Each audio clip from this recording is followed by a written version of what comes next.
मोदी जी जो उनका अपना एक्सपीरियंस है, अगर मैं इस तरह से बताऊं कि मोदी जी की ताकत क्या है। मोदी जी की ताकत ये नहीं है कि वो बहुत बड़े ओरेटर हैं। मोदी जी की ताकत ये नहीं है कि वो हिंदुत्ववादी सारी शक्तियां उनकी मदद करी। मोदी जी की ताकत ये है कि जो 45 साल का उनका एक्सपीरियंस मिक्स है। 15 साल तक जब मोदी जी संघ के प्रचारक थे तो उन्होंने शायद फर्स्ट हैंड समाज को बहुत करीब से जाना, समझा, उसके साथ काम किया। फिर 15 साल वो बीजेपी में राजनीतिक कार्यकर्ता के तौर पे, पॉलिटिकल ऑर्गेनाइजर के तौर पर उन्होंने पॉलिटिकल पार्टीज को बनाने, चलाने, इलेक्शन लड़ने को समझा। फिर करीब 15 साल एडमिनिस्ट्रेटर के तौर पे, पहले चीफ मिनिस्टर और प्रधानमंत्री। अगर आप इस 45 साल के एक्सपीरियंस मिक्स को साथ में कर दें तो देश में बहुत कम लोग होंगे जिसको इस तरह का डाइवर्स एक्सपीरियंस होगा।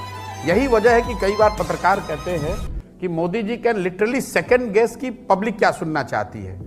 वो क्या पब्लिक सुनना चाहती है ये सेकंड गेस मोदी जी इसलिए कर पा रहे हैं कि उन्होंने 45 साल समाज, राजनीतिक कार्यकर्ता के तौर पर, सामाजिक कार्यकर्ता के तौर पर, एडमिनिस्ट्रेटर के तौर पर अपना समय बिताया है। बिना इस प्रयास के आप इस तरह की क्षमता नहीं डेवलप कर सकते।